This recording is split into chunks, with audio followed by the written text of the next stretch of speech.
at 16,200 feet. And he started to see double. He could see 2 Invernesses. So he pulled out of this. He was still climbing, and he was frozen as well. It's so cold up there. And he landed up near Brora, I think, up that northeast coast. So I've got some stuff on the computer. I can show you that. So we thought we were wonderful, but he had flown literally twice as far as us, and not twice as high as us, but significantly higher than us. And as far as I know, to this day, that's never been broken on a hang glider in Britain at all. And do you have any other sort of particularly memorable flights on the Magic Kiss? No, I would say I don't. Well, I have probably lots of memorable flights, but that is the one that really sticks out. It takes a lot of beating. There was so many memorable moments about it, and the views, and also flying with people and landing beside them as well. Isn't that common? Or in those days it wasn't. Yeah, I think there's something, when you were describing it, there's something nice that the three of you were flying together. Mm-hmm. And being able to share the experience, whereas if you just climb to 16,000 feet and start seeing that's double, right. It's quite a different experience, yeah. isn't it? Yeah. How would you say that the Magic Kiss compares to hang gliders nowadays then, if you're still flying now? I would say the Magic Kiss, if you looked at a Magic Kiss now and sat it beside this sort of current state-of-the-art hang glider, you wouldn't necessarily see an awful lot of difference. It would still look generally very similar.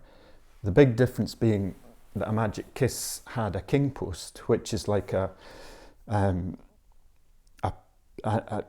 aluminium pole, if you could call it that, where the top rigging, the wires that keep the whole thing together, attach and then go down into the airframe through the sail, whereas modern hang gliders don't have a king post.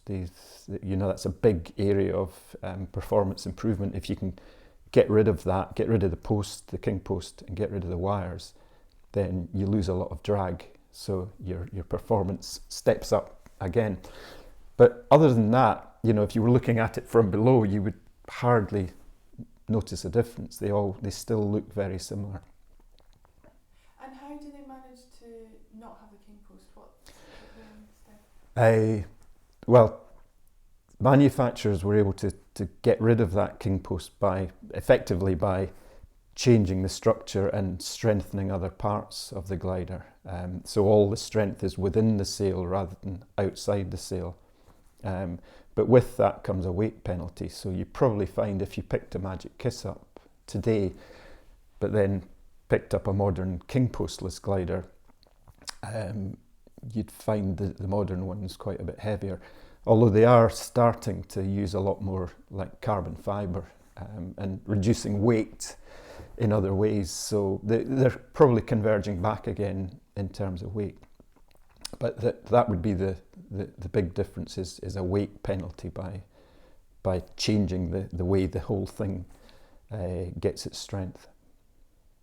And you've obviously flown a lot in Scotland. I wondered if you had sort of a favourite place in Scotland to fly hang gliders. My favourite place for flying in Scotland should really be Glen Shee because of that flight that I told you about.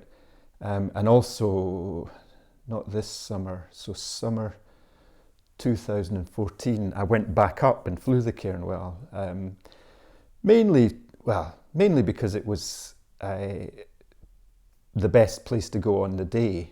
But as I said earlier, it's quite a unreliable place in terms of weather. It can be forecast to be nice and you get there, it's not. But I just thought I'll take the risk. There's another couple of folk going. And I had another stunning flight there that day, but where I went off cross country, but managed to come back to the Cairnwell, which I've just for years wanted to do. I went down to Braemar, and then I went sort of northwest up to the Larry Grew on, slightly into the Cairngorms, and then I managed to come all the way back to the Cairnwell. So that was another memorable flight from the Cairnwell. So, and it has kind of special place in my heart, really, because it's where I learned and all these good memories of, you know, how I got into hang gliding. But I guess it's not my favourite ever place to fly. If it was Scotland, it would have to be Tinto Hill, which is down near Biggar. And I actually moved there and lived there for about 11 years because I was spending so much time at Tinto Hill anyway, flying, so I thought I might as well live here.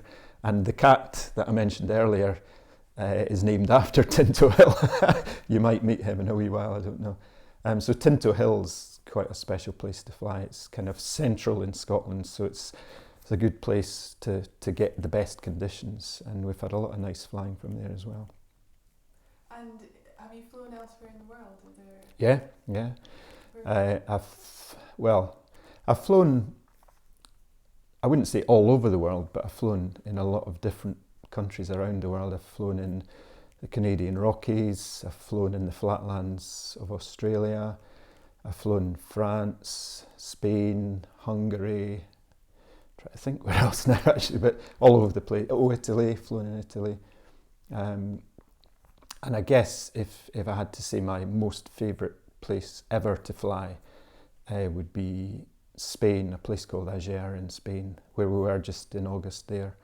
And we will go back again. We hold our national championships, the UK championships.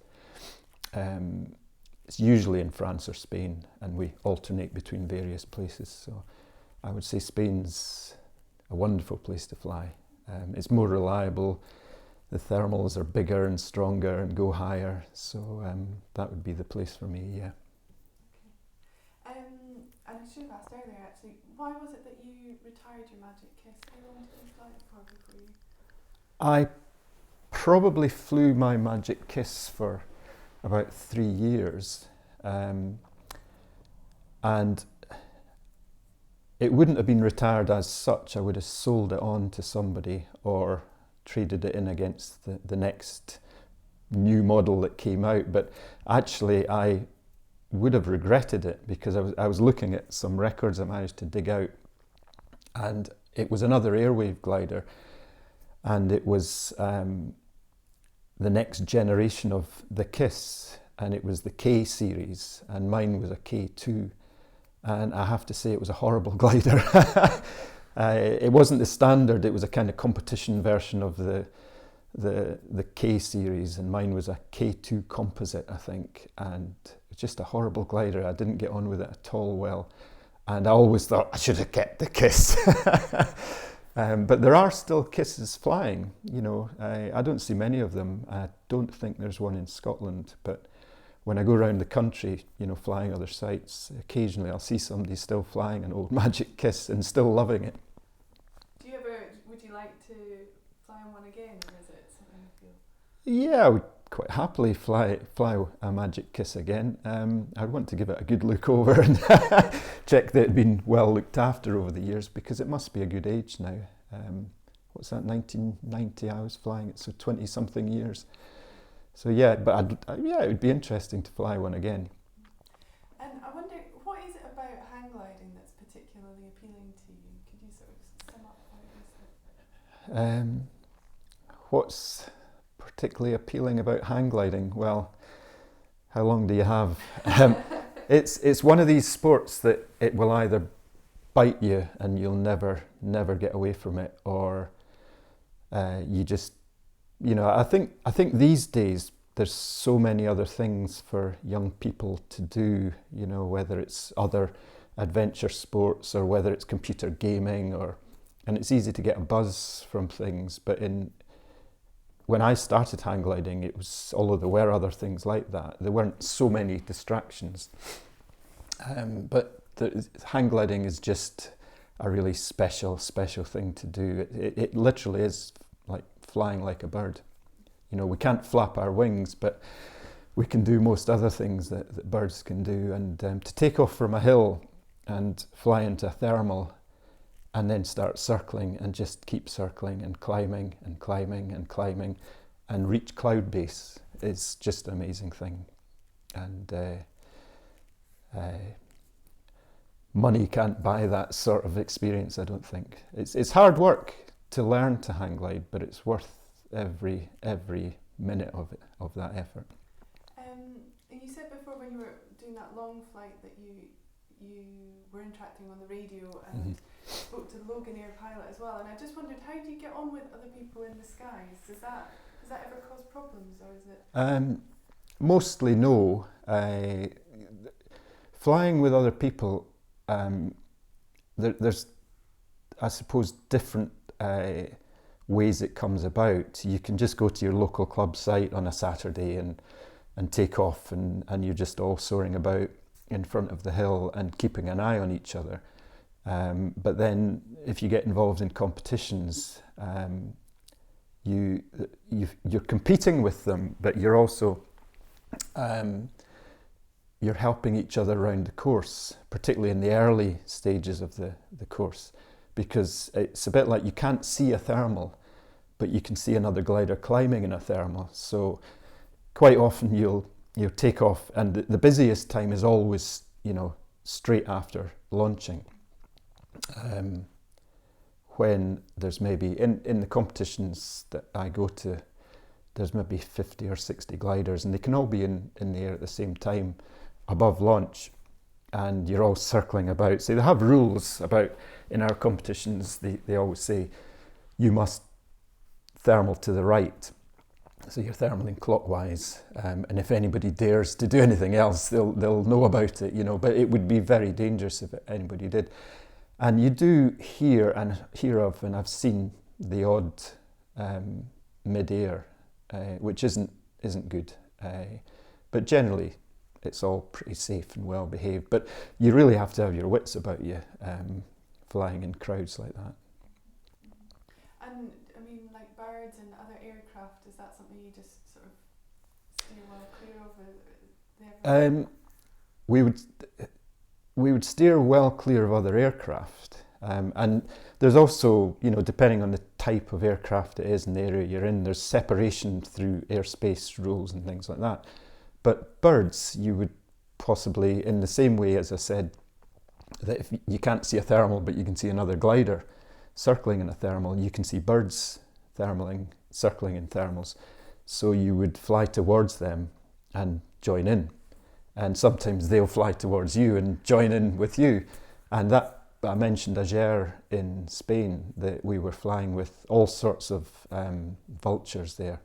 Griffin vultures, lammergeiers, I don't know half of the names of them, but the griffin vultures are enormous things, but real gentlemen to share the air with. And you can join in, you might join a gaggle of 20 or 30 of them, and you'd expect them to either get annoyed or scared, but they would just join you and just circle at your wingtip and help you climb. And so, you don't want to get too close to them. You don't want to have a collision with them, but they're not stupid enough, and they're masters of the air. So they would, even if you flew straight at them, they would just get out of your way.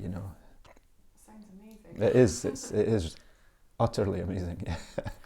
You mentioned before, because it's just my ignorance, but when you're speaking to other people on the radio, do you have like a radio headset on, or you have handheld radios, and how does that? We have a little radio in our pocket, which is wired. Mostly people have it wired into their helmet, and you have a little thing on your glove, usually like a push to talk. So if somebody transmits, you can hear it, and then you can reply by pressing the button. It causes a lot of problems in competitions sometimes if somebody locks on, and then all you can hear is their heavy breathing or, talking to themselves. Or so you have to have your radio set up really well so that you're not going to be the one that locks on and gets it in the ear in the pub later. And what was my last? My last question was really just, I wondered if you could just sum up the Magic Kiss for us and just describe that hang glider. I would sum up the Magic Kiss as, in its day, being quite groundbreaking in terms of the step forward compared to what we were all flying before it came along.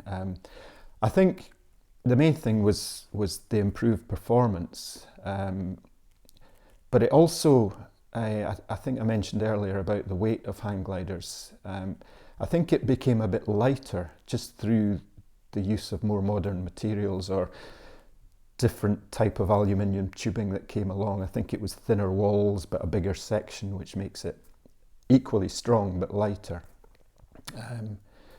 But definitely a big step forward in performance. I mentioned the the handling earlier, and just as we were speaking there, I was remembering that it was a little bit challenging to start with because it was a bit like they'd squeezed a bit more performance out of this hang glider, but it was possibly at the expense of handling, or at least more challenging handling. And one of the things I remember about that was that it used to have a tendency to yaw like this, and it could often be pilot induced just through over controlling, pilot induced oscillation.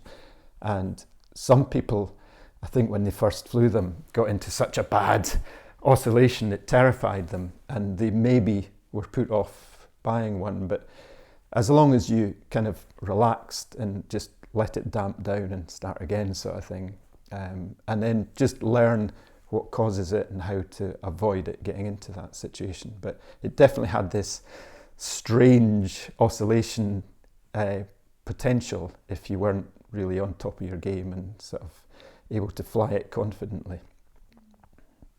Okay, well, I mean, I think that's all of the questions that I had, and it's really interesting to hear about competitions and how that works, because I didn't know what you're judged on, whether it's speed or, like you say, it's distance. Yeah. But the navigation aspect as well. Well, it's all become so much easier. It used to be we would fly with a map strapped to our control frame, and when you got round the turn point, which might have been a bridge or a church, and you had to take a camera out of your pocket and photograph it. But now your instruments are just all one unit. You've got a GPS in it, you've got a variometer which tells you if you're going up or down, you've got compass, you've got airspeed indicator, and it's also a computer. It works out what your glide angle is and what your glide angle needs to be to get round the course and that sort of thing.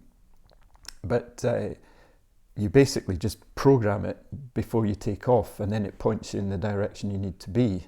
But you, of course, have to get yourself to where it's pointing by, hopping along the thermals. But it's also much easier. The other thing is when you land. When I started competing, there were no mobile phones. So you've landed in the middle of nowhere. How do you let people know where you are and get them to come for you? And it was really quite hard work sometimes. But now we don't even need to, even with mobile phones, we don't even necessarily need to phone our retrieve driver now, because you have a little app on the phone that tracks you, and when you land, it sends a coordinate to your driver, and they just put it into their sat nav and come straight to you. They can arrive. You've not even spoken to them, which is brilliant. Makes it a lot easier. Yeah, because that's one of the quite tricky things I hadn't thought about before, is that you, when you are flying those distances,